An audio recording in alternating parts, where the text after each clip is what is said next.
Guess who's back? It's me, back on my YouTube channel. So, today's lesson is gonna be just like the others. Here we go. Lesson 98, capacity. We're gonna be looking at capacity and measurements and converting those measurements. Go ahead, take a couple seconds, jot down words that might have to do with capacity and measurement.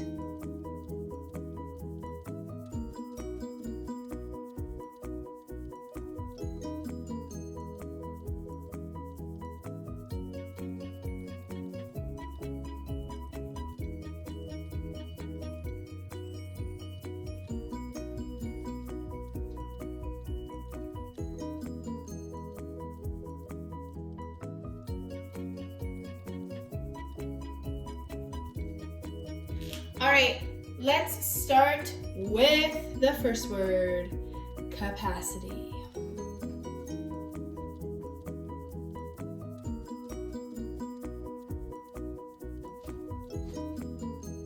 All right, I wrote down a few of our vocabulary words. So first we have capacity. And capacity is the maximum amount that something can contain. So for example, you might think of a gallon of milk or a liter of soda. Those all have capacity. Same with rooms. Sometimes you see rooms that say capacity 150. That means the maximum amount of people in that room can be 150 people. Next, customary. Customary units are the US measurements. This includes inches, feet, pounds, miles. Remember, the US is the only country that uses measurements such as feet, inches, pounds, miles. Everywhere else in the world uses the metric system. That is in base 10, so you're always multiplying or dividing by 10, 100, or 1,000. Those conversions, you will always multiply by 10, 100, or 1,000. Customary conversions do not follow that same pattern. Go ahead and write these down. Yep, I'm gonna wait. Write them down.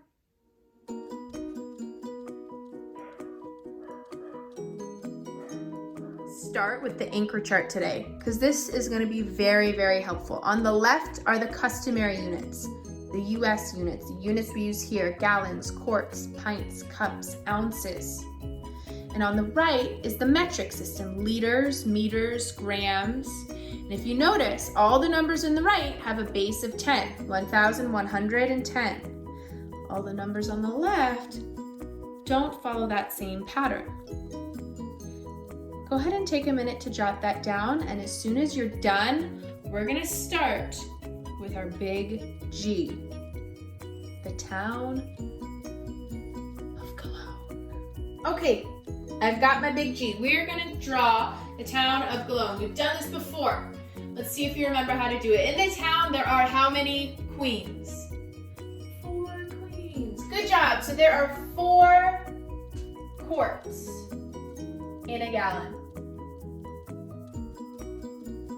And each queen has a prince and a princess, aka 2 pints.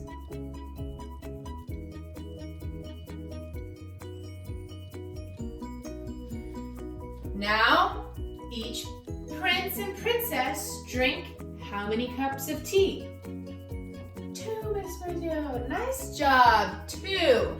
I'm going to make the P bigger down here so that we can see it better. And each cup of tea has how many ounces? 8. 1, 2, 3, 4, 5, 6, 7, 8. 1, 2, 3, 4, 5, 6, 7, 8. Beautiful. So now I'm going to throw a couple questions on the board that I want you to answer using your big G, or the town of Cologne, whatever you want to call it. Okay, so our first question is, a half gallon of milk is how many pints? So if I'm looking at this town of Cologne and I have half of it, well, that means I'm going to cover up this part. And I'm looking for how many pints. So if I cover up half of the gallon, how many pints are left? Well, we have 1, 2, 3, 4. So we know that half a gallon equals 4 pints. I also could tell myself that I know a full gallon has 8 pints. And if there are 8 pints in a full gallon, and I cut that in half, that would mean 4 pints are in half a gallon. Okay, the next question. Which has a greater capacity? A 12-ounce can or a 1-pint container? Now remember what the term capacity means.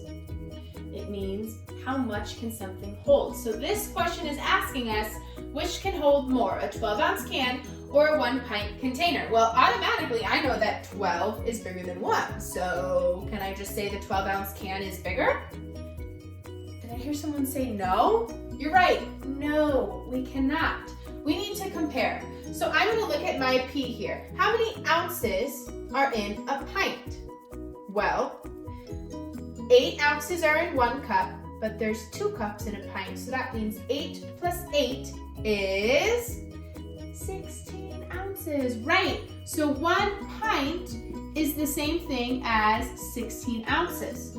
So essentially, we are comparing 16 ounces to 12 ounces.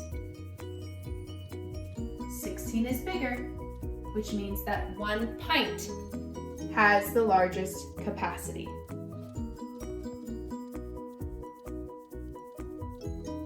Remember, you can't compare the numbers until they have the same label.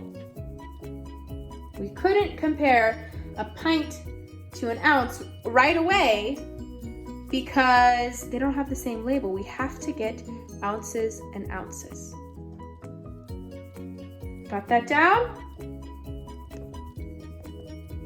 All right, to wrap up this lesson, we're going to work through a few examples together, but this time with the metric system. What's the difference between customary and metric? Customary is US, metric is everywhere else, and all the metrics end in meters, liters, centimeters, and then also grams. So on the board I have 3 questions. 4 meters equals how many centimeters? Well, I'm gonna lift this up here. If we refer back to our anchor chart, I know that there are 100 centimeters in 1 meter. So 4 meters would be how many centimeters? That's right, 400. I'm gonna set this down.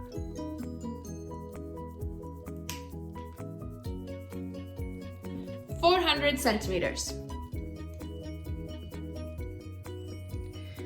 All right, now let's look at grams. So over here, I see that there are 1,000 grams in 1 kilogram. 1,000 grams in 1 kilogram.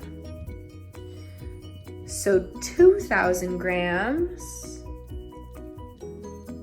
Good job, 2 kilograms. This next one's a little bit trickier. Half a liter equals how many milliliters? So I'm going to come back to my chart. I know that 1 liter equals 1,000 milliliters. So if I have half of a liter, how many milliliters would that be? Well, I'd have to cut 1,000 in half, and I would get 500. All right, 5th grade, you've got 3 lessons down. Only 2 more for the rest of the week. Remember, if you have any questions, you can type it in your document or you can email me and I will help you out. You just have to let me know. See you tomorrow.